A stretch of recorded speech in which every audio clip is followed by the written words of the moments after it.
price of ignoring parents' advice. When I was young, I truly believed I knew more than everyone around me, especially my parents. I thought I understood life better than they did. I thought I was smarter, sharper, more updated with the world. I convinced myself that their advice came from a different era, an outdated world that no longer existed, a world where things were slow, predictable, simple. And because of that, I believed their words didn't apply to me. When my mom told me, "Be careful who you trust. Not everyone who smiles at you is your friend," I laughed. When my dad warned, "Stop spending money like it's endless. One day you'll understand how hard it is to earn," I nodded just to end the conversation, then forgot about it seconds later.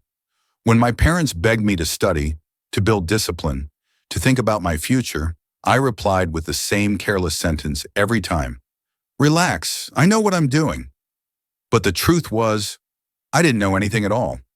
I had no clue how life worked, no clue how people worked, no clue how the world worked.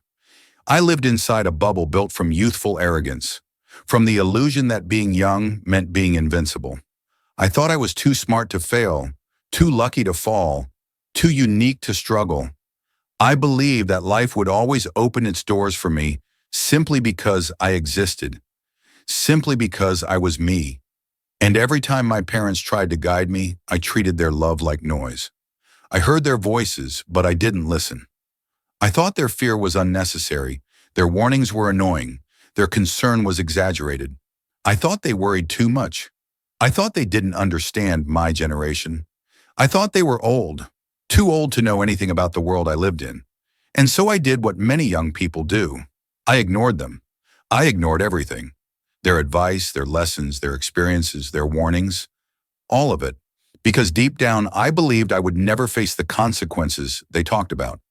I believed those things happened to other people, not to me. One night, my father walked into my room while I was laughing loudly on a call with my friends. When I hung up, he just stood there, silent for a moment, as if searching for the right words. Finally, he said, "I'm not telling you how to live. I just want you to see further than today." I smiled, a careless, arrogant smile. "Dad, I know. Trust me, I'm fine." "Really?" But I wasn't fine, not even close. My father continued, his voice calm, but his eyes heavy with worry. "I don't need you to succeed right now. I only need you to listen. You're walking down a road I've already walked. I know where the holes are. I know where the cliffs are." I interrupted him without hesitation. "Dad, come on. It's not like your time anymore. Things are easier now. Life is different. I just want to live the way I want." He didn't argue. He didn't raise his voice. He didn't try to force me to understand. He simply breathed deeply and gave me a long, quiet look. One of those looks filled with fear, love, and helplessness. The look of a parent watching their child run straight toward a storm. Then he turned around and left. I didn't know it at the time, but that moment, the way he looked at me, would someday return to me like a knife to the chest. Back then, I kept living exactly how I wanted. I spent money faster than I could count it. I trusted the wrong people. I wasted time like it was infinite. I skipped responsibilities like they meant nothing. I surrounded myself with people who laughed a lot, but cared very little. And every time my parents tried to warn me again, I brushed them off with the same foolish confidence. "I'm grown now. I can handle my own life." But here's the truth no young person wants to hear. No one can handle life if they've never learned how to stand on their own 2 feet. And I had never learned. I just assumed everything would magically work out, that things would fall into place, that opportunities would come to me, that I was too smart to fail, too lucky to break, too special to lose. And then came the first signs, small, subtle warnings from life itself. I lost money because I trusted the wrong friend. I failed classes because I skipped too many days. I got into trouble because I thought rules didn't apply to me. My parents warned me again. I ignored them again. I told myself it was just bad luck. I'll be fine. But life doesn't let you ignore lessons forever. Sooner or later, life teaches you the hard way. And for me, that day came faster than I expected. It came all at once, like a wave crashing down on everything I thought I knew. The friends I trusted, they warned me more times than I can count. My father with his quiet, steady voice, and my mother with her gentle eyes that always seemed to see further than I ever could. But I was too young, too confident, too caught up in the illusion that life would always bend to my will. My father told me, "You should save your money. Don't spend carelessly. You won't always have what you have now." I remember rolling my eyes even if I didn't do it physically. In my mind, I was saying, "Relax, Dad. Money comes and goes. I'll be fine." I didn't understand money, not its value, not its weight, not how hard it is to earn, not how quickly it disappears when you don't respect it. To me, money was just paper that existed whenever I needed it. I thought it was guaranteed. I thought life owed it to me. Then my mother would step in, trying to gently put my life back on track. "Stay away from those friends," she said more than once. "They don't care about you the way you think. They want fun, not your future." But in my mind, my friends were my real family. They were the people who made me laugh, who told me what I wanted to hear, who praised me for things that didn't matter. Mom didn't understand, I told myself. She couldn't keep up with how friendships work nowadays. She didn't know what it meant to have people who treated you like you were the center of the world. At least that's what I believed. I never stopped to ask myself why they treated me that way. Maybe because I paid for everything. Maybe because I was easy to take advantage of. Maybe because I was naive. My father kept urging me to study, to learn something, to prepare myself for real life. "Build skill," he told me. "A person without skills is a person without a future." But I didn't want to hear it. I was tired of hearing about the future. I wanted to live now, in this moment, in the temporary rush of youth and freedom. I told him, "Dad, the world doesn't work like before. I don't need to stress like you did." I didn't realize how arrogant that sounded, how blind I was to the reality I had never faced, how quick I was to dismiss decades of wisdom simply because I was young and loud. My mother would say, "You don't see what we see, but one day you will understand." I would shrug, smile, and act like I knew everything. I genuinely believed that my parents were overreacting. I told myself they worried too much. I told myself they didn't trust me. I told myself they didn't understand the world I lived in. I didn't see that I was the one who didn't understand. Not them. Me. At that age, I thought responsibility was boring. I thought caution was fear. I thought discipline was punishment. I thought advice was interference. I didn't understand that everything my parents said came from a place I couldn't see yet. A place called experience. A place built from mistakes, heartbreaks, losses, and victories that shaped who they had become. They were not trying to control me. They were trying to protect me from paths they had walked, from pain they had felt, from traps they had fallen into. But I was too blind to see it. Every time they warned me about my spending, I answered, "I know, I know," even though I didn't. Every time they warned me about friends who used me, I said, "You're worrying for nothing," even though they weren't. Every time they told me to study, to work hard, to think long-term, I said, "Times are different now." Even though time never changes, only people do. My arrogance was like a shield that protected me from the truth I wasn't ready to face. Truth like, life is not easy. People are not always kind. Money is not endless. Friends are not always real. And parents are not always here. But none of that mattered to me then. I thought my parents were exaggerating. I thought they were too strict, too old-fashioned, too dramatic. I thought I was smarter than them. And because of that, I never listened, truly listened. I nodded, but I ignored. I smiled, but I dismissed. I heard, but I didn't absorb. My parents were speaking from years of mistakes. I was responding from minutes of experience. The gap between us was massive, but only they could see it. I was too busy believing I was untouchable, unstoppable, unbreakable. Every warning they gave me slid right off my skin. Every lesson they tried to teach bounced off the walls of my stubbornness. I told myself I was in control. I told myself nothing bad would happen. I told myself parents always overreact, but parents don't overreact. Parents foresee. And children think they know everything until the day life proves them wrong. At the time, nothing they said felt important. I shrugged off every word as if wisdom was optional and consequences were imaginary. I thought, why worry when everything is fine? I didn't realize that everything is fine only until it isn't. And when that moment comes, when life finally asks you to pay the price for ignoring the very people who would die to protect you, the fall is devastating.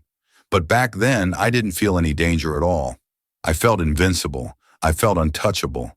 I felt like the world was soft and forgiving, like nothing I did could truly hurt me. I had no idea that every choice I made in arrogance was a seed, one that would grow into consequences far bigger than I could handle. My parents tried to stop me from planting those seeds, but I pushed their hands away. They tried to slow me down, but I ran faster. They tried to protect me, but I mistook their protection for control. I mistook their love for limitation. I thought I was too grown to listen, too smart to fail, too young to worry. I thought they were wrong simply because they were older. I thought I was right simply because I was young. And so, day after day, warning after warning, lesson after lesson, I ignored them all until the day life decided to show me exactly how wrong I was. Disappeared the moment I needed them. The opportunities I thought I deserved slipped away. The money I wasted was suddenly gone. My future, the future I thought I had plenty of time to build, started collapsing in front of me. And for the first time in my life, I felt something I had never felt before. Fear. Real fear. The kind of fear that grabs your chest and squeezes it until you can't breathe. The kind that whispers, "You messed up. You really messed up." I remember sitting alone in my room the night everything went wrong. The lights were off, my phone was silent. No messages, no calls, no friends. Nothing but the sound of my own heart beating way too fast. And in that cold, quiet darkness, every sentence my parents ever said to me came back, one by one, word for word, every warning, every concern, every piece of advice, and with every memory, a knife twisted deeper into my chest. They were right. I was wrong. Not just wrong, I was blind, arrogant, reckless. I wasn't the smart, independent person I pretended to be. I was just a kid who refused to listen, a kid who thought he knew everything, a kid who didn't realize his parents weren't trying to control him. They were trying to protect him. That night, for the first time in years, I wanted to go home, truly go home. Not the physical place, but the emotional safety I once took for granted. I wanted to hear my parents' voices. I wanted to sit with them. I wanted to say, "I'm sorry, you were right." I wanted to admit the truth, not to them, but to myself, that ignoring their advice was the worst decision of my life. And what I didn't know that night was that everything I had faced so far was only the beginning. The real lesson, the real price, was waiting for me beyond that moment. The price of pride, the price of stubbornness, the price of believing I knew more than the two people who loved me most in this world. That night, as I sat alone with the weight of my choices crushing me, I finally understood something that would change my life forever. Parents don't give advice to limit you. They give advice to save you from the very pain they once went through. And ignoring that advice always comes with a cost. The more my parents warned me, the more I felt the need to prove that I didn't need their guidance. It wasn't just ignorance anymore. It was pride. A stubborn, blinding pride that convinced me I was capable of figuring everything out on my own. There's something strange about being young. You confuse freedom with rebellion, independence with recklessness, confidence with arrogance. Every time my parents tried to talk to me, I felt like they were trying to limit me, control me, shape me into someone I didn't want to be. So naturally, I pushed back. I pushed back hard. I remember one night vividly. My father sat at the dining table with a stack of unpaid bills and financial papers spread in front of him. He was exhausted from work, his shirt sleeves rolled up, his glasses slightly crooked from rubbing his temples too many times. He looked at me and said, "Sit down for a second. I need to talk to you." I shrugged, dragged a chair, and sat. I wasn't really listening. My phone was in my hand. My mind was somewhere else. My father cleared his throat and said, "Son, you need to slow down. You're spending too much. You're going out too often.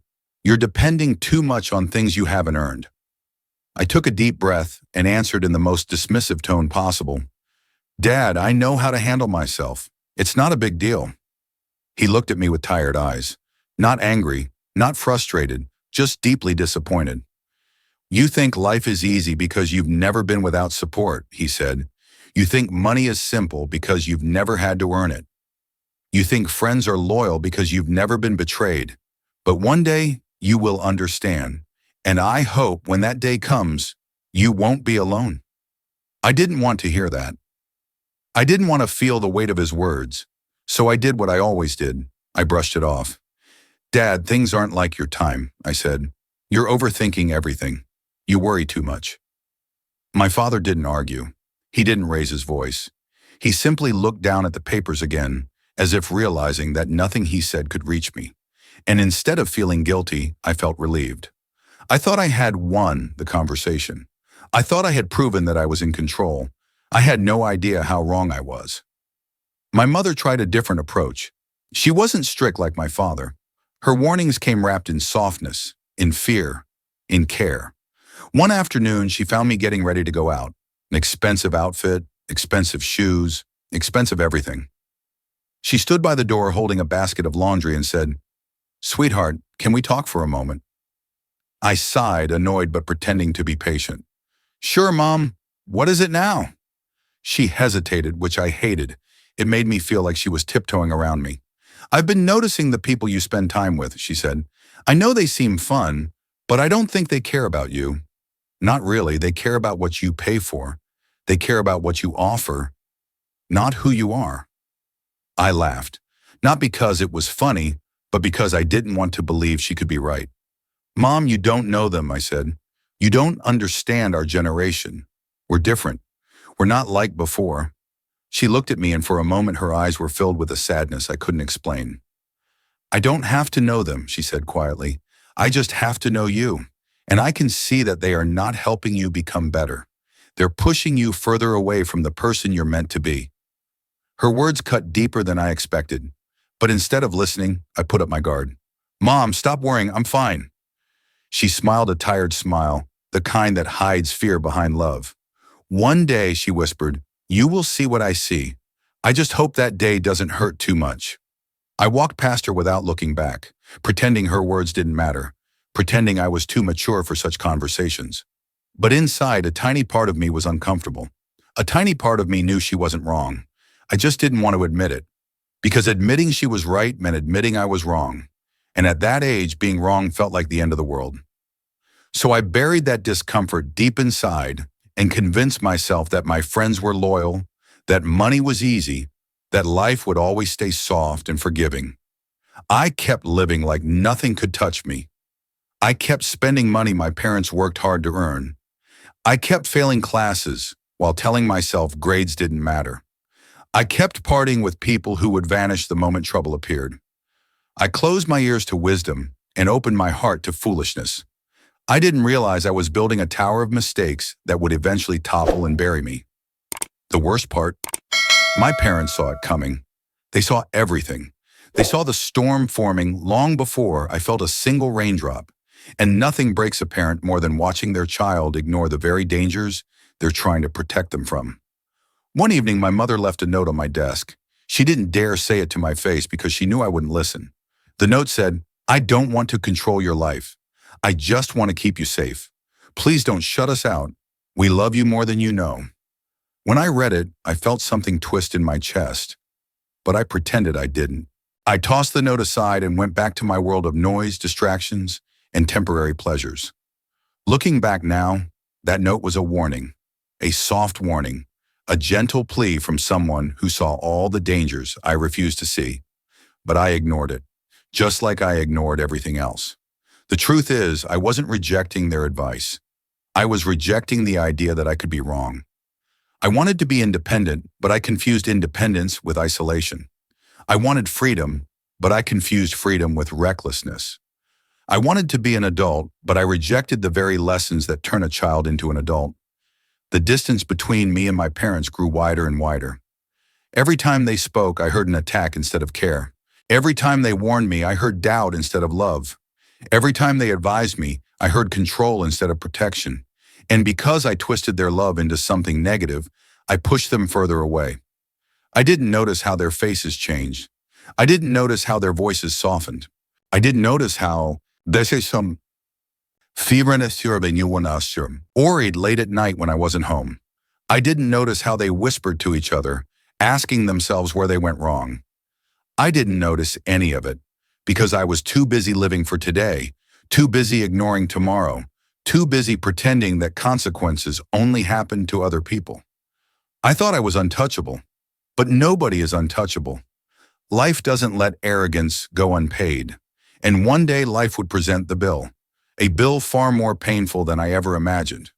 But in that moment, in those months of pride and denial, I believed I was winning. I believed rejecting my parents' advice made me strong. I believed ignoring their warnings made me independent. I believed walking my own path made me wise. I didn't realize I was walking toward a cliff they tried to pull me away from, a cliff I refused to see, a cliff that would change everything. The day my life changed didn't begin with thunder or warnings or anything dramatic. It started quietly, almost peacefully, like any other day. I woke up late, stretching lazily as sunlight filled my room. My phone was filled with messages, friends asking me to hang out, invitations to go drinking, pictures of last night's party. I scrolled, half smiling, half asleep, with no idea that my entire world was about to collapse. I went downstairs expecting breakfast on the table, expecting my mother's soft smile and my father's usual silence behind a newspaper. But instead, when I reached the bottom of the stairs, the air felt wrong, heavy, still. My father was standing in the living room, not sitting. My mother was next to him, holding a stack of papers against her chest like she was afraid they might fall apart in her hands. They weren't smiling. They weren't even breathing normally. It was the first time I felt something crack inside me. "Sit down," my father said. His voice was quiet but sharp, like a knife wrapped in cloth. I frowned, confused, annoyed, but I sat. My mother placed the papers on the table. Bills, debt notices, bank statements, overdue payments. I didn't understand at first. Numbers never meant anything to me. Money had always been just there, a resource that never ran out, a river that always flowed. "What is this?" I asked, half joking, waiting for someone to tell me it wasn't serious. But my father didn't smile. His jaw tightened, and he looked older than I had ever seen him. "We're in trouble," he said. Those 3 words didn't make sense. Trouble was something that happened to other people, not us, not to my family, not to my father. He was strong, successful, unshakable.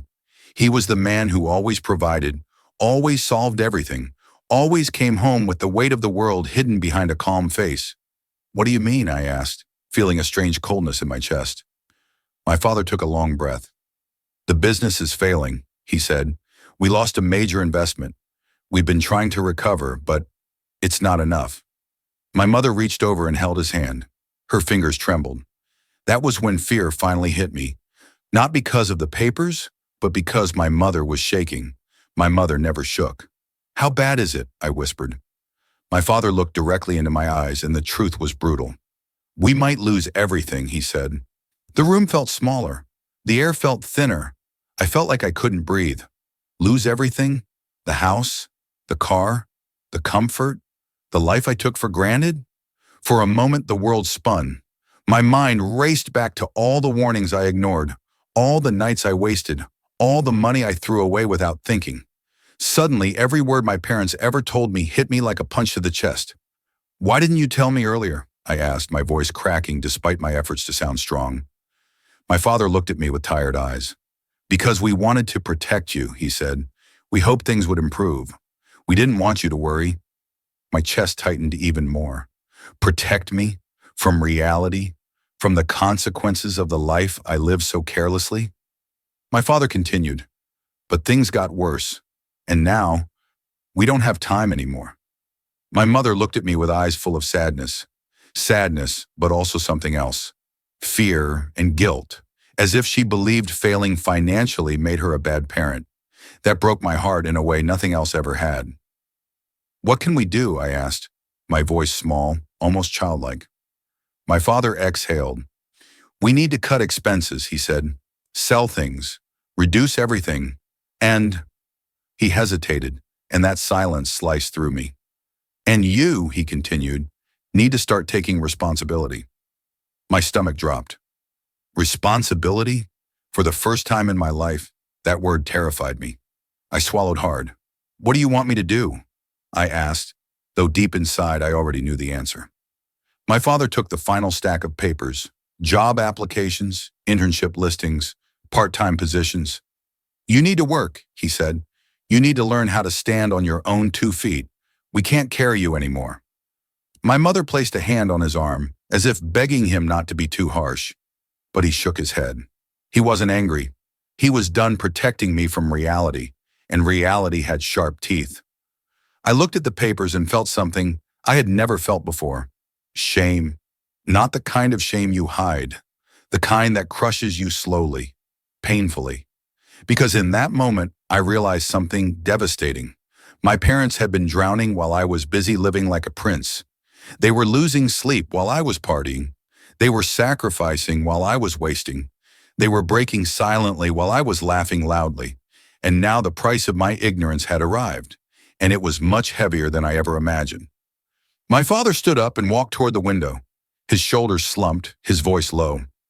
I warned you, he said softly. We both warned you, but you didn't want to listen. My mother wiped her eyes gently, as if trying to hide her pain from me.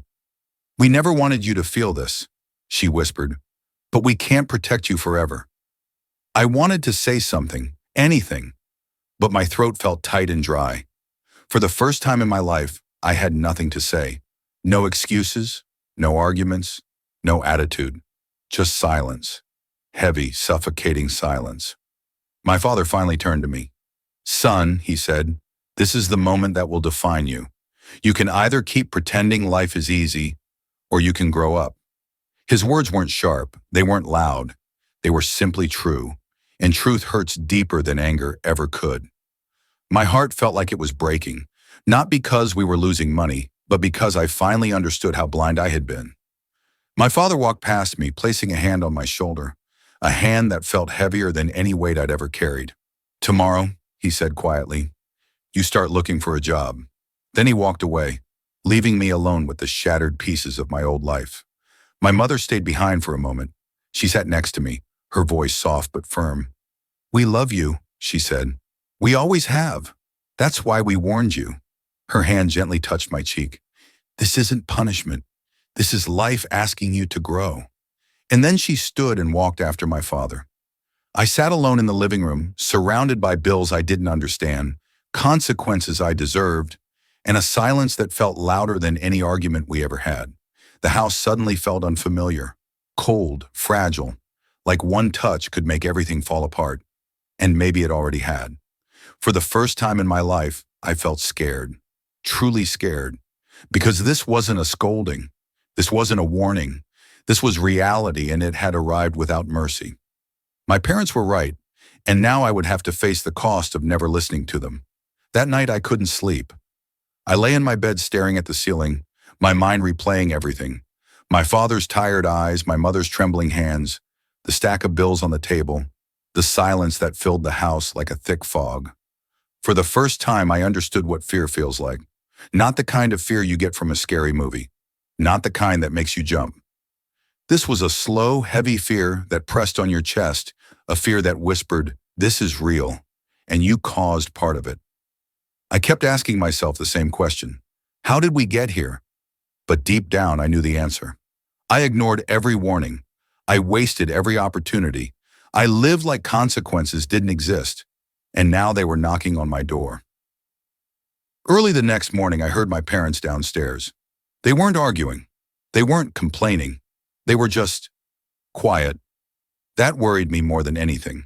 Quiet meant they were tired beyond words. Quiet meant they were trying not to scare me. Quiet meant they were holding themselves together so the house wouldn't fall apart emotionally. I walked downstairs slowly, almost ashamed to face them. My father was drinking coffee, staring blankly at the news but clearly not watching it. My mother was packing lunch for him like she always did, except today her movements were a little slower, a little heavier. Good morning, I said softly. They both turned. My mother forced a smile. My father didn't. Eat something, he said. You have a long day ahead. I nodded and sat down, but my stomach was in knots. Food tasted like nothing. After breakfast, my father handed me a folder with job listings he printed from the night before. Try these places first, he said. They're hiring. I took the folder, feeling like it weighed 1,000 pounds. Dad, I tried to speak, but he shook his head. Don't apologize, he said firmly. Not with words. Show it with action. That sentence hit harder than any punishment, because he was right. My words meant nothing now. Only what I did next mattered. I left the house with the folder in my hand and a pit in my stomach. I had no idea how to find a job. I had never filled out a job application. I had never written a resume. I didn't even know where to begin. But I walked, from shop to shop, from cafe to cafe, from small offices to busy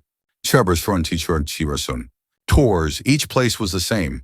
They looked me up and down, asked about experience I didn't have, asked about skills I never learned.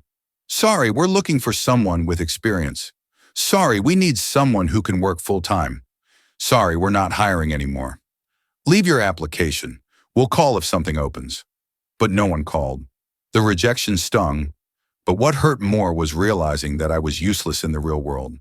I had nothing to offer. No skills, no discipline, no experience, no proof that I could be trusted with responsibility. Everything my parents warned me about was true. Everything I ignored had now become a barrier. Hours passed. My legs hurt. My throat was dry. I felt small, powerless, stupid. I sat down on a bench outside a small shopping center and buried my face in my hands. For the first time, I truly understood how hard life could be. I understood what my parents carried every day while I lived without worry, and guilt washed over me so intensely I felt it in my bones. As I sat there, I overheard two men talking behind me. One said, "Man, I'm so tired. I worked a double shift last night." The other replied, "Yeah, but we have no choice. Family doesn't feed itself." Their words echoed inside me. They were strangers, but their struggle felt personal, because my father had lived like that for years. My mother had worked silently behind every decision, every meal, every bill, every worry, and I had done nothing. I stood up again, determined not to walk home without trying harder. I walked into a small grocery store. Not fancy, not impressive, not something I ever imagined myself doing. "Are you hiring?" I asked the manager. He looked at me, really looked. Maybe he saw the desperation in my eyes. Maybe he saw someone who needed a chance. "We need someone for stocking and cleaning," he said finally. "It's heavy work, early mornings, late nights, minimum pay." I swallowed hard. "I'll do it." He raised a brow. "You sure?"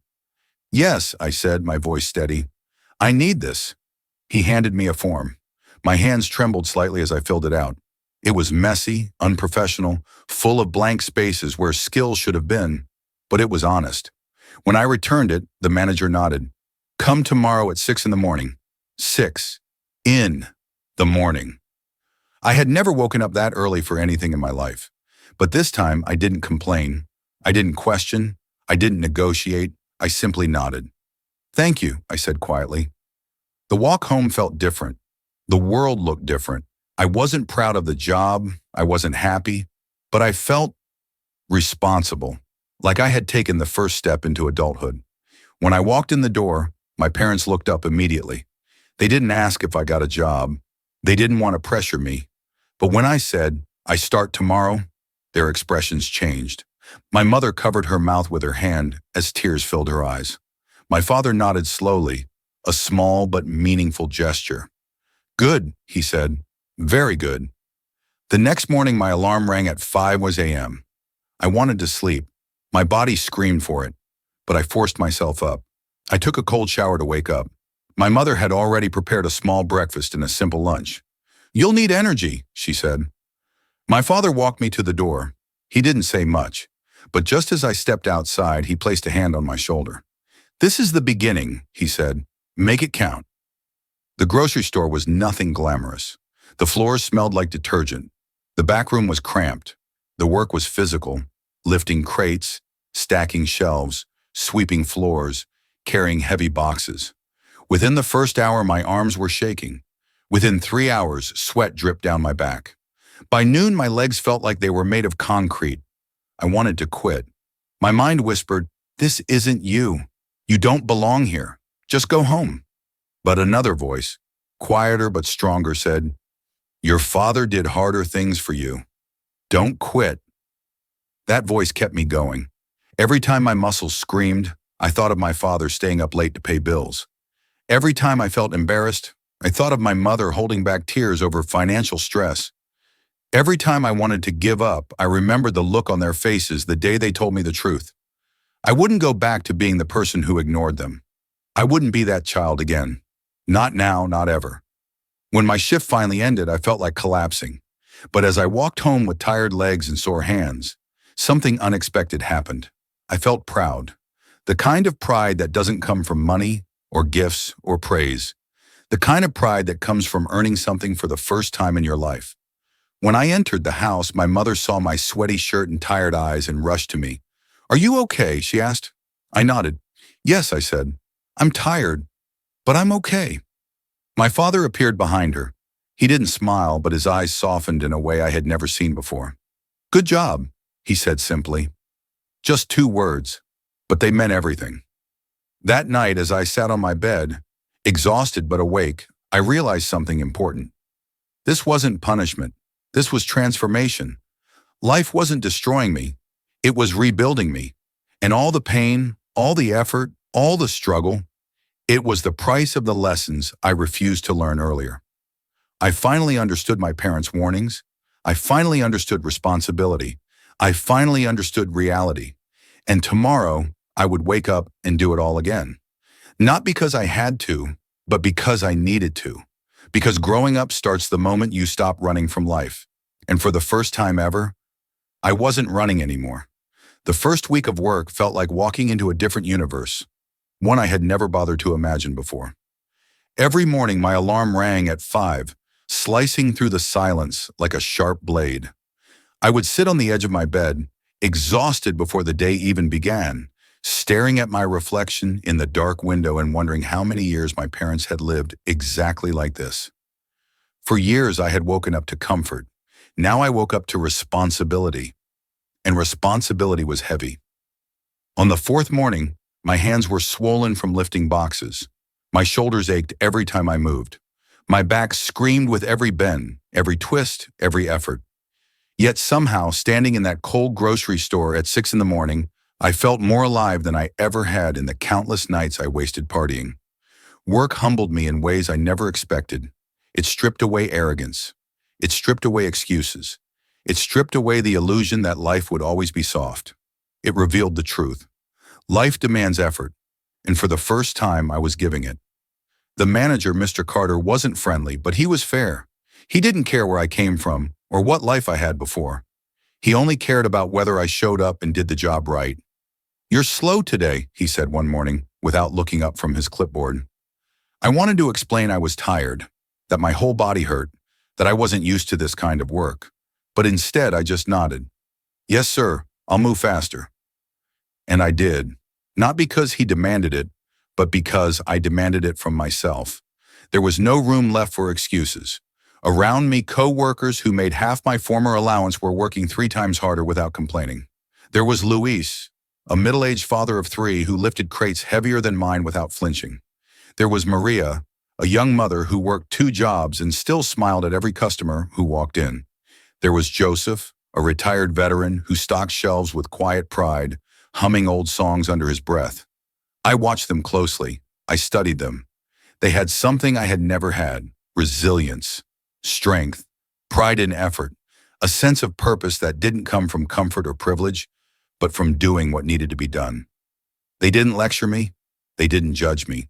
They simply lived with dignity, and their actions taught me more than any warning my parents had ever given.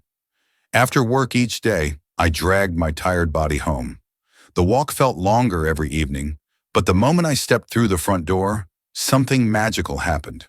The house felt warmer. Not because anything changed, but because I changed. The first evening, my mother looked at the blisters forming on my palms. She gently held my hands and whispered, You're working hard. I nodded. I'm trying.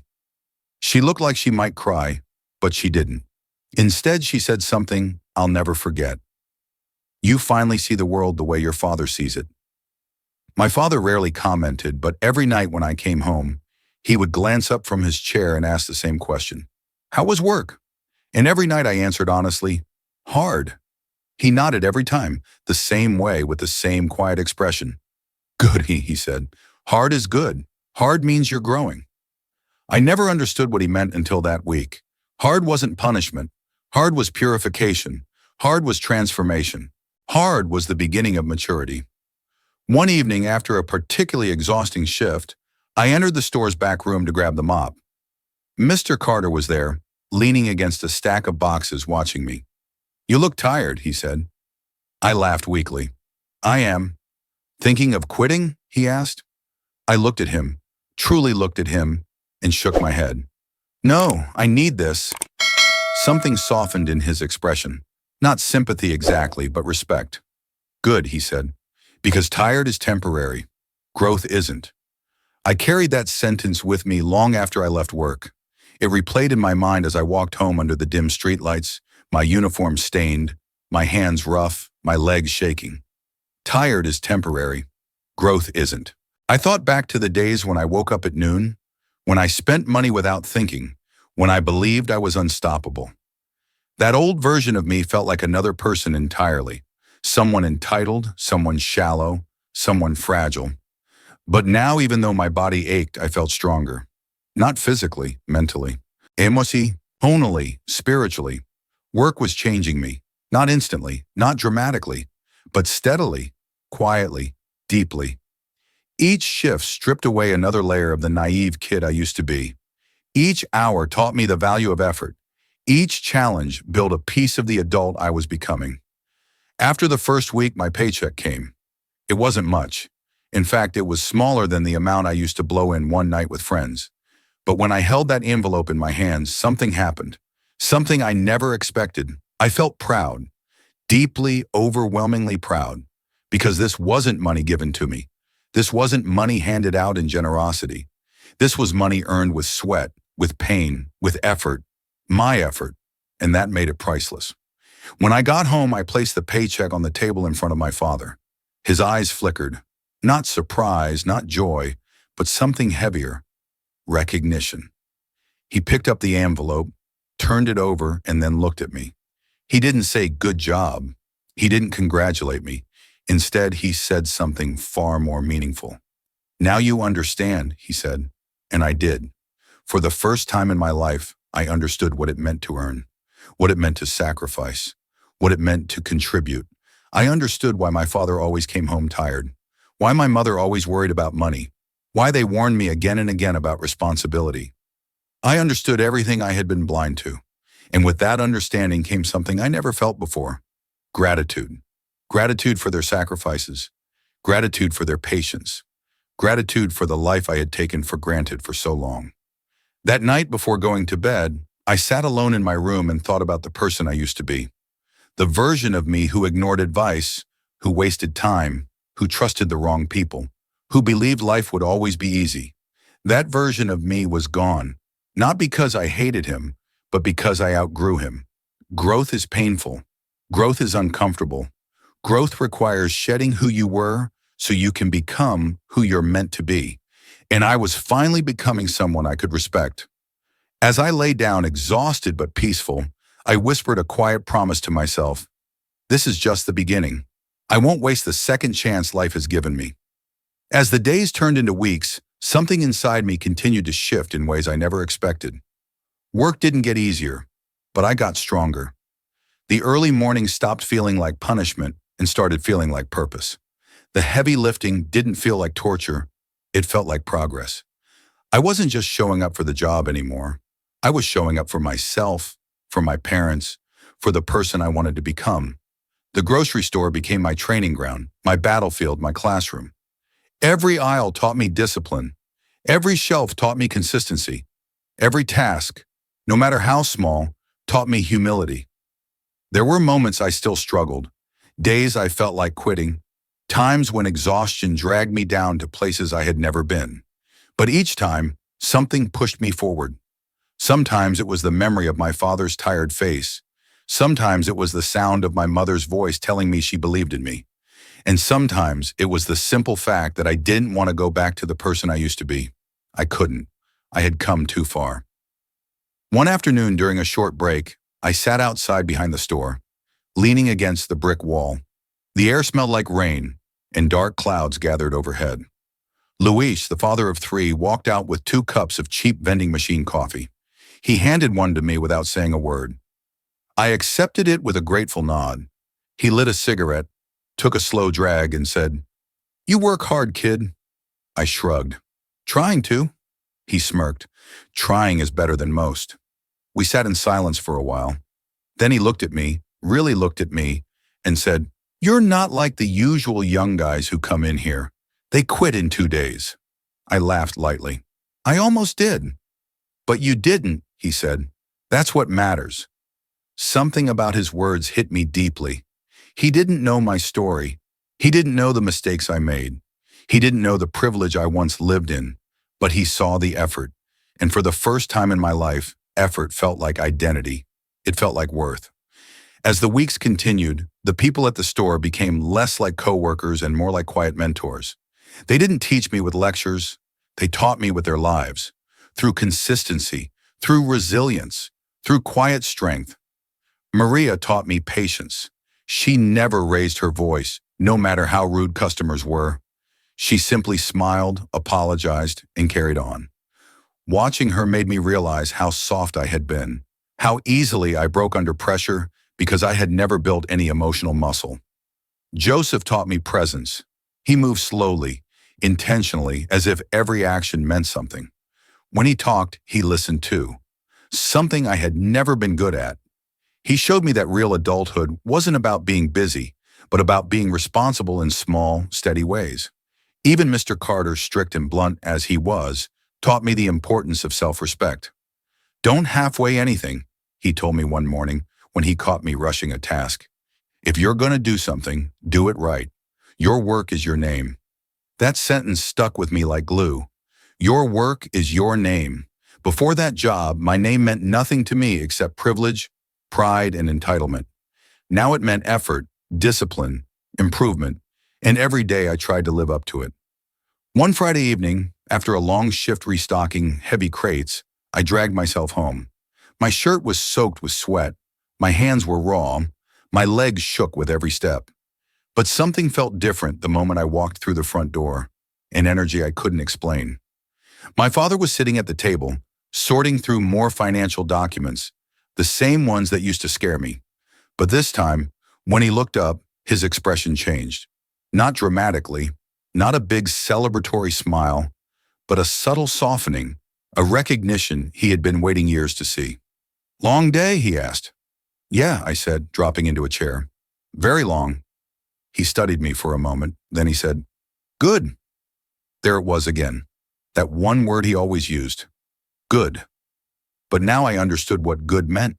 It meant he saw effort, he saw change, he saw growth. My mother came in from the kitchen with a plate of food and set it in front of me. "Eat," she said softly. "You need strength." I took a bite and closed my eyes. It wasn't anything fancy, just rice and vegetables, but it felt like the most comforting meal in the world.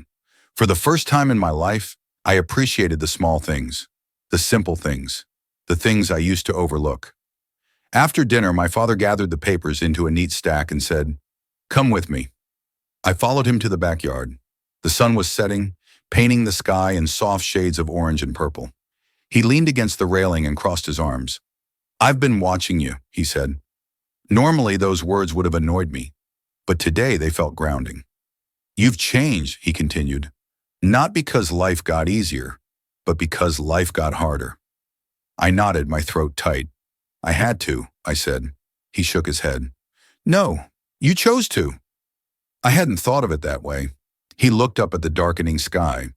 "You know, son, everyone gets a moment in their life where they either rise or fall. A moment where the world stops giving and starts taking. A moment that forces you to show who you really are."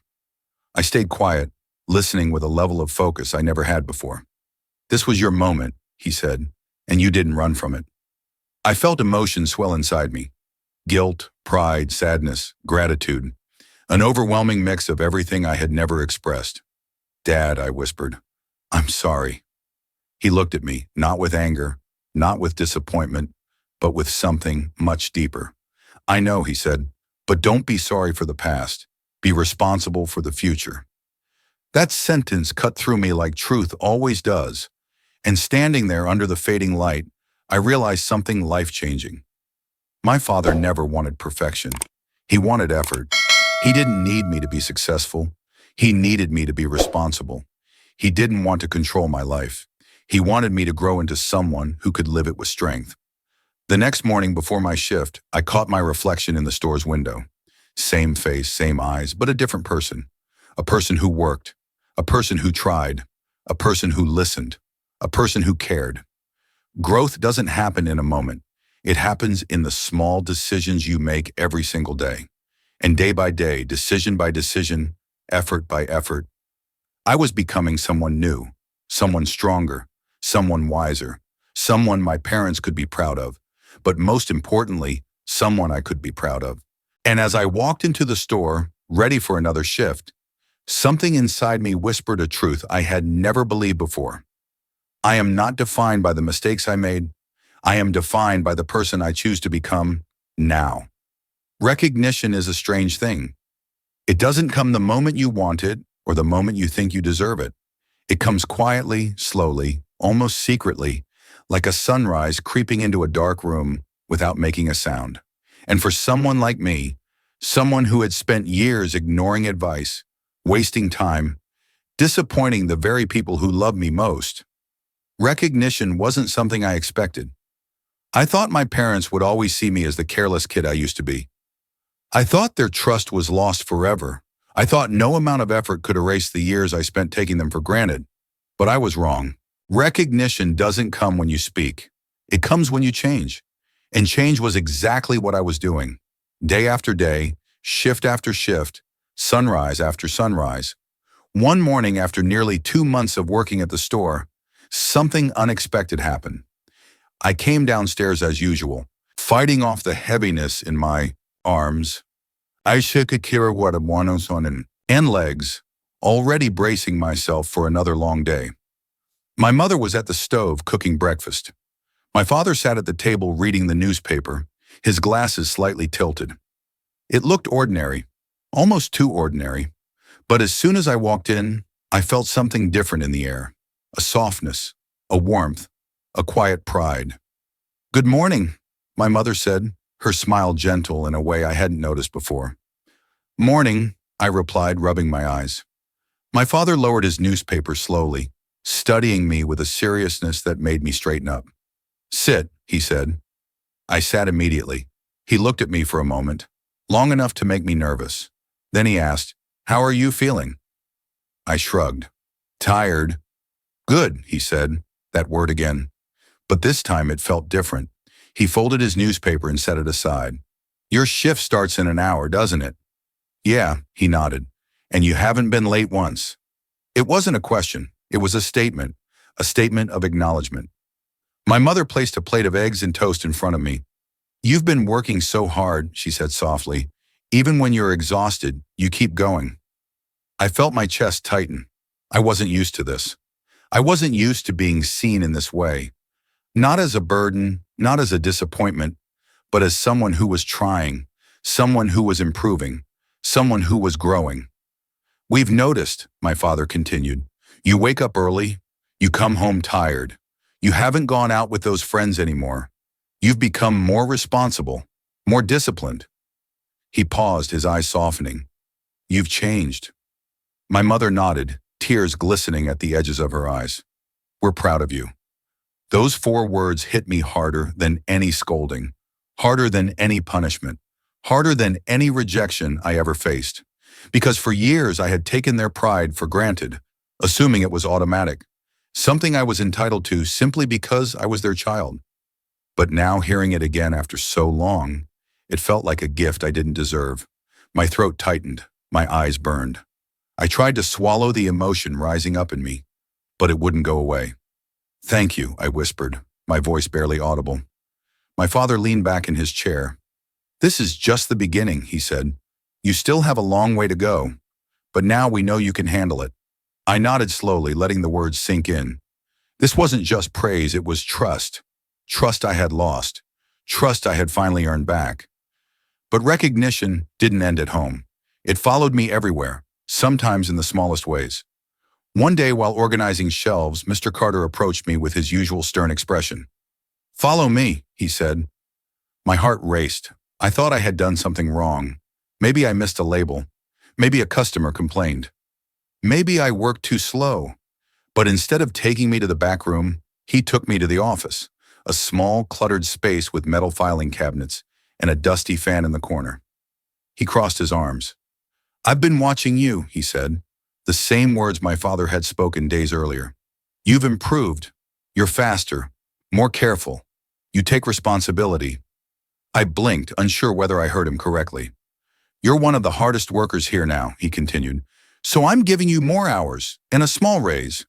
A raise. Me. The kid who used to waste hundreds of dollars in a single night. The kid who never worked a day in his life. The kid who ignored every warning his parents ever tried to give. "Thank you," I said, my voice steady, but filled with emotion. "Don't thank me," he said. "Earn it." I nodded. "I will." When I got home that evening, sweaty and drained, I placed the new contract on the kitchen table. My father picked it up, scanned it, and raised an eyebrow. "A raise?" "Yeah." He nodded slowly. "Well done." 2 simple words, but I carried them like a medal. That night, after dinner, my mother came to my room. She sat next to me on the bed like she used to when I was small. "You seem happier," she said. I thought about it and realized she was right.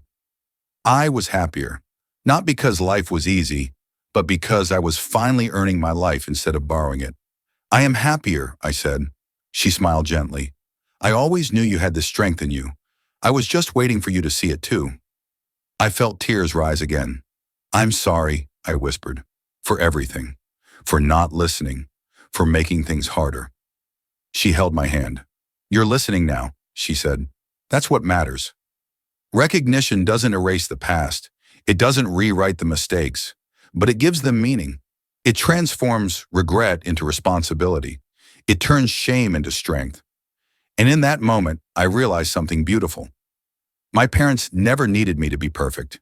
They just needed me to try, to grow, to care, to listen. And now that I was finally doing all those things, they saw me differently. Not as the child who ignored their advice, but as the young man who finally understood it. That night, as I lay in bed, the exhaustion in my body felt different. It wasn't the dull ache of punishment. It was the warm ache of progress. Growth hurts, change hurts, effort hurts, but the pride that follows makes it all worth it. I closed my eyes with a quiet smile, knowing this truth. I wasn't just earning money. I was earning back the respect of the 2 people who mattered most, and that was the greatest reward of all. Recognition didn't just change the way my parents looked at me, it changed the way I looked at them. For the first time in my life, I began to understand the weight they carried, the sacrifices they made, the battles they fought silently so I could grow up believing life was easy. It humbled me. It softened me. It opened my eyes to a truth I had ignored for years. My parents were human too. They weren't superheroes. They weren't invincible. They weren't made of steel. They were 2 ordinary people who endured extraordinary pressure, all for me. And now that I was finally doing my part, I started seeing the details I never saw before. The lines on my father's forehead that deepened every month. The quiet sigh my mother made when she thought no one could hear. The way they both moved a little slower at night, carrying exhaustion in their bones, but still checking on me before going to bed. I had taken those things for granted, but now every small gesture hit me harder than any lesson.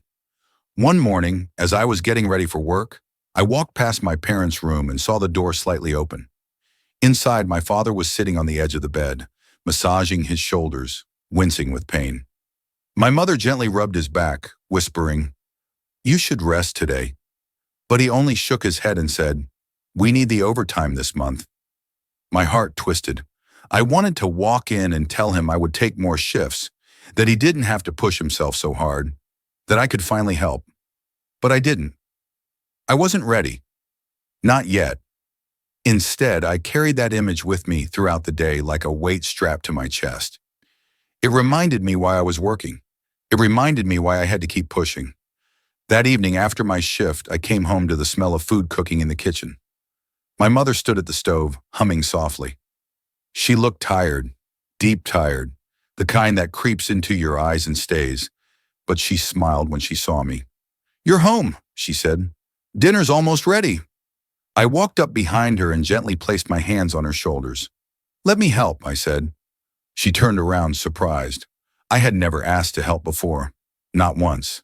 Not in all the years I lived under this roof. She blinked, her smile trembling. "Are you sure?" Instead of answering, I reached for the cutting board and started chopping vegetables. She watched me for a moment, as if unsure whether this was real. Then she stepped aside and let me take over.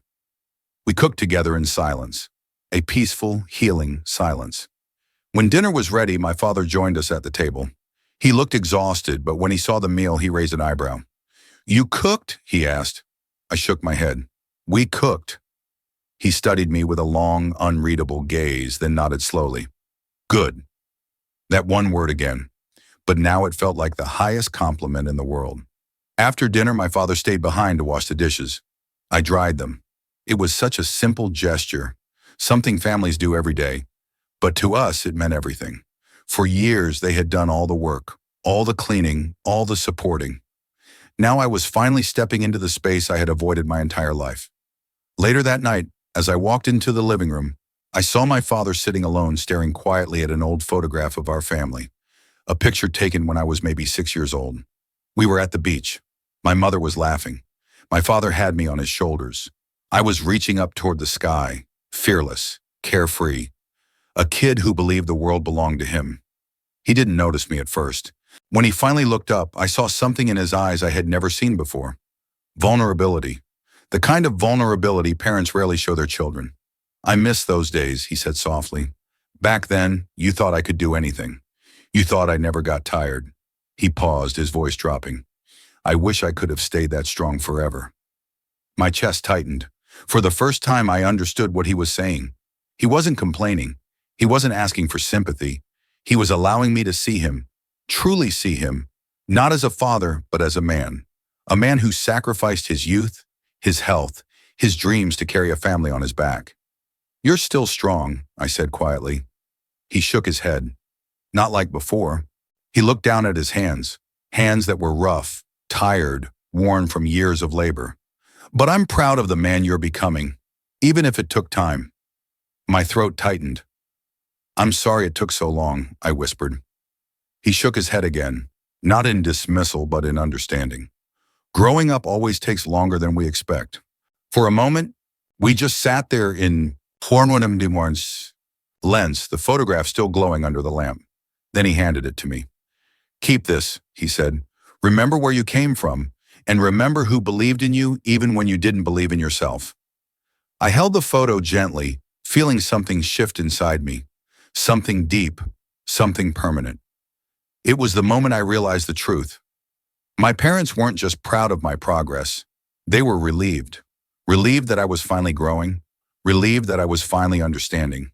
Relieved that their years of patience, tears, and effort weren't wasted. That night, I went to bed with a sense of purpose I had never felt before. Not just the desire to earn money, not just the need to prove myself, but the understanding that my growth made their lives easier, that my responsibility lightened their burden, that my maturity was not just about me, it was about us, a family, a team, a bond that hardship had strengthened instead of broken. As I lay there staring at the photograph in my hands, one thought repeated in my mind: I will not let them down again. And with that quiet promise, sleep finally found me. Not the restless, anxious sleep I used to have, but a peaceful, steady sleep that comes from knowing you are becoming someone worthy of the love you've been given. Life has a way of testing you the moment you start believing you're getting stronger. It doesn't test you to break you. It tests you to reveal whether the growth inside you is real or temporary, whether you are truly changing or simply pretending. And after months of working hard, rebuilding trust, earning respect, and slowly becoming a person I barely recognized, life decided it was time to test me. It began with small things. My hours at the store increased, and for the first time, the exhaustion began to feel overwhelming instead of motivational. I found myself dragging through shifts, my energy fading faster than usual. Some nights I fell asleep sitting up, still wearing my work clothes, unable to keep my eyes open long enough to change. My father began taking on more overtime again, not because he didn't trust me to help, but because the company where he worked was struggling and every employee was being pushed harder. My mother's health began to show signs of strain. She hid it well, offering smiles and reassurance. But I noticed the way she pressed a hand against her back when she stood up, the way she winced slightly when lifting something heavy, the way her face turned pale after long days. At first, I tried to pretend everything was fine. I told myself it was temporary, just a phase, just stress. But deep down, I knew something was changing, and not in a good way. One night, after an especially grueling shift, I walked through the front door and heard coughing from the kitchen. Harsh coughing, the kind that rattled deep in the lungs. I rushed in and found my mother leaning against the counter, covering her mouth with a trembling hand. "Mom," I said, panic rising in my voice. She straightened up immediately, forcing a weak smile. "I'm fine," she said. "Just tired." But she wasn't fine. I knew it. My father knew it too. He walked in behind me, placing a gentle hand on her back. "She's been like this all day," he said quietly. I told her to rest. She waved him off. "We need to cook," she insisted. "The family has to eat." Something inside me snapped. Not anger, not frustration, but a deep, aching sense of responsibility. "Sit down," I said firmly. "I've got it." My mother opened her mouth to protest, but I shook my head and gently guided her to a chair. "Please," I whispered, "let me do this." She hesitated, then nodded slowly. That night, I cooked the entire meal alone. And as simple as that sounds, as normal as it might seem for many families, for me it was a turning point. Because it wasn't just cooking. It was stepping into a role I had resisted my whole life. After dinner, when my mother went to bed early and my father and I stood quietly in the kitchen washing dishes together, he let out a long sigh, the kind of sigh a man releases only when he thinks no one is listening. "She's getting older," he said softly. I nodded, not trusting my voice. "And so am I," he added. He didn't say anything else. He didn't have to. The weight of his words hung in the air, heavier than any conversation we had ever had. That night, lying in bed, my chest felt tight. Not from stress or fear, but from a realization that shook me to my core. My parents weren't going to be strong forever. They weren't going to be here forever. And every second that passed was a moment I could never rewind. I thought back to all the years I wasted, all the nights I ignored them, all the warnings I dismissed as old-fashioned, all the time I chose friends over family. The guilt hit me with a force I wasn't prepared for. But guilt without action is just pain. I needed to turn it into something else. Responsibility, effort, commitment. The next morning before my shift, I walked into my parents' room. They were still asleep. My father's arm lay gently over my mother's waist, their bodies curled toward each other in a way that spoke of years of partnership, struggle, sacrifice, and love. I stood there watching them, understanding for the first time how much they had given up for me, how much they had fought for me, how much they had carried alone. And I made a decision, quietly, firmly, fully. I would carry them now. That day at work, I asked Mr. Carter if I could take on more responsibilities. Not because I wanted more money, but because I needed to grow more, move faster, help my family sooner. He looked at me with surprise. "You're already doing more than most," he said. "Why do you want more?" I didn't hesitate. "Because my family needs me," I said. He studied my face for a long moment, then nodded. "Come in early tomorrow," he said. "I'll train you on inventory management." It wasn't a promotion, but it was a step up, something that required focus, precision, trust. And I threw myself into it with everything I had. Week after week, I improved. I learned faster. I made fewer mistakes. My coworkers began asking me for help. Mr. Carter began relying on me more. And slowly, without even noticing it happen, I became someone people could depend on. But the real test didn't come at work. It came one night when I found my father sitting alone in the living room, staring at his hands. "Are you okay?" I asked. He didn't answer right away. He looked up slowly, his eyes tired in a way I had never seen before. "I think it's time," he said quietly. I frowned. "Time for what?" He took a deep breath. "Time for you to take more responsibility." My heart pounded. "I'm trying," I said. "I know," he replied, "and we're proud of you. But the truth is, I can't keep working overtime. Your mother needs me home more. And our finances, they need you." The fear returned. The same fear I felt the day he told me we were in trouble. But this time, it wasn't the fear of losing comfort. It was the fear of not being enough. "What do you need me to do?" I asked, my voice shaking. He looked at me, his eyes filled with something I had never seen before. "Faith. I need you to help carry this family," he said. "Not someday. Now." For a moment, the weight of the world settled on my shoulders. But instead of breaking, I straightened. Instead of running, I stepped closer. Instead of fearing responsibility, I embraced it. "I will," I said. "I promise." And I meant it. That week, I took on a second part-time job, late-night shifts at a local cafe.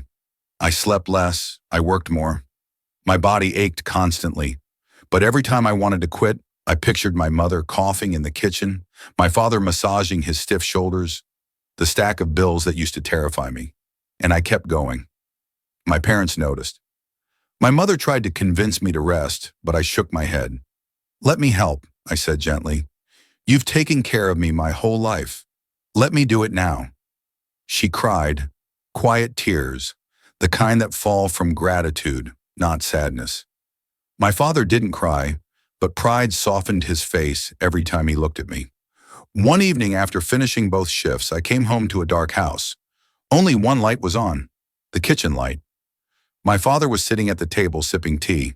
When I walked in, exhausted but steady, he gestured for me to sit. "You've grown," he said. "Not because life forced you to, but because you chose to." I nodded. I couldn't ignore reality anymore. "No," he said, shaking his head. "You didn't ignore responsibility anymore. That's the difference." I looked at him, understanding something profound. Growing up isn't about age. It's about action. About stepping into your role even when you're scared. About choosing effort over comfort. About choosing family over pride. That night he placed his hand on mine, a gesture he hadn't done since I was a child. "I'm not worried about the future anymore," he said softly, "because I know you'll be ready when it comes." And for the first time in my entire life, I felt like a man. Not because I worked hard, not because I faced challenges, but because I was finally living for something greater than myself. I went to bed exhausted, but with a heart full of purpose. I knew the road ahead would be long and difficult. I knew there would be days I stumbled, days I doubted, days I struggled. But I also knew this. I would never again ignore the people who raised me. I would never again overlook the sacrifices they made. I would never again pretend that life owed me anything. And as I drifted into sleep, one thought echoed quietly, powerfully, truthfully through my mind. Growing up isn't about becoming independent. Growing up is about becoming responsible. I used to believe that life was something that happened to me, something I could drift through without thinking, something that would always remain soft, easy, and safe. But life has a way of teaching you the truth, slowly at first through gentle whispers, and loudly through moments that shake your soul. Standing where I am now, looking back at the path that brought me here, the mistakes, the arrogance, the wasted years, the countless warnings I ignored, I finally understand what growing up truly means. It wasn't the long hours at the convenience store or the late-night shifts at the cafe that changed me. It wasn't even the financial pressure or the responsibility itself that transformed me. What truly changed me was the moment I realized that my parents, those two people who seemed unbreakable my entire life, were human. Human enough to grow tired. Human enough to fall sick. Human enough to need help. When you're young, You think your parents will be strong forever. You think they'll always work, always provide, always protect you from the world. You think their strength is endless, their sacrifice is invisible, their struggles irrelevant. You think they are superheroes. Then one day you see your mother cough so hard she can barely breathe, or you notice your father holding his back in quiet pain, trying to hide how tired he really is. That is the day you grow up, not because you want to, but because you have to. Responsibility isn't something life politely asks you to accept. It's something it forces you into. Some people enter that moment gracefully. Others, like me, step into it late, stubborn, blinded by comfort and pride. But life doesn't care how slow you are, as long as you eventually learn. And I learned, slowly, painfully, completely. I learned that nothing in this world is free. Not food, not comfort, not opportunity, not success. Someone always pays for it. And for years, that someone was my parents. Every meal I ate without thinking was cooked by hands that trembled with exhaustion. Every pair of shoes I wore carelessly was bought with a paycheck earned through sweat and sacrifice. Every moment of comfort I enjoyed came from people who hid their struggles so that I wouldn't have to feel worry. I used to think their advice was outdated. I used to roll my eyes whenever they spoke about saving money, working hard, choosing friends wisely, respecting time, building skills. I thought they didn't understand the modern world. I thought I knew better, but I was wrong. When life finally hit me, when bills piled up, when debt suffocated our family, when our house nearly disappeared, my parents' old advice suddenly became the most important lessons I had ever heard. Save money, stay away from the wrong crowd, work hard, learn skills, take responsibility. Every sentence they said, every warning I ignored, came back to me like echoes from the past, haunting me with the truth that they had always been right, not because they were old, but because they had lived long enough to learn what I refused to see. As I took on more work, more responsibilities, more weight than I thought I could carry, something inside me began to shift. The frustration turned into discipline. The stress turned into purpose. The fear turned into strength. There is a strange kind of pride that grows when you begin to carry your own life. Not pride in showing off, but pride in knowing you are not running anymore. I wasn't the boy who woke up at noon, who spent money like water, who laughed at responsibility, who ignored advice. I wasn't the selfish version of myself who believed the world owed him something. Life owes you nothing, absolutely nothing. But your parents, they gave you everything. And the day you realize that is the day your heart changes forever. I began paying bills without being asked. I bought groceries before the fridge was empty. I let my mother rest while I handled the housework. I told my father to sleep while I worked the late shift. And for the first time in my life, my parents didn't worry. Not because their problems disappeared, but because they finally saw their son becoming the man they had hoped he would someday be. My father told me once, "You can only call yourself grown when your parents can rest." At the time, I didn't understand. Now I do. Growing up isn't about age. It isn't about turning 18 or 21 or becoming legally independent. Growing up is when you stop being a weight your parents have to carry and start carrying some of the weight for them. Growing up is when you stop saying, "It's just money," and start understanding how hard that money is to earn. Growing up is when you stop blaming others for your problems and start fixing them yourself. Growing up is when you stop living for pleasure and start living for purpose. Growing up is when you realize your parents' advice wasn't meant to control you. It was meant to protect you. They weren't trying to limit your freedom. They were trying to shield you from regrets you couldn't yet understand. The easy life I once loved so much had cost me years of growth, maturity, and wisdom. And the painful life I entered, the life of work, responsibility, perseverance, gave me everything I once lacked: gratitude, discipline, awareness, humility, strength, and something else too: appreciation. Appreciation for every small thing I once ignored: the meals I didn't cook, the bills I didn't pay, the house I didn't clean, the health I took for granted, the time I treated carelessly, the love I felt entitled to. In the end, the biggest lesson life taught me wasn't about money or work or hardship. It was about people, about family, about love.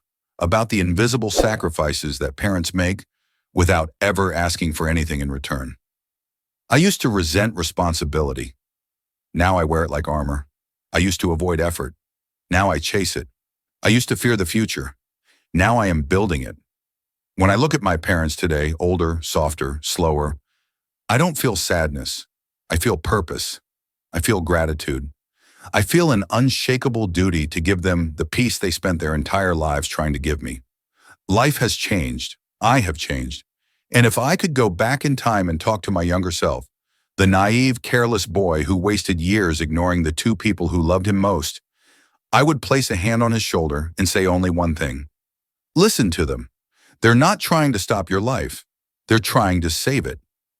And now as I stand on the edge of my future, stronger, wiser, grounded, I carry one final truth like a light in my chest. Your parents' advice may annoy you today, but one day it will save you. And when life gets hard, you will remember every word they ever told you and realize they were not warnings. They were gifts.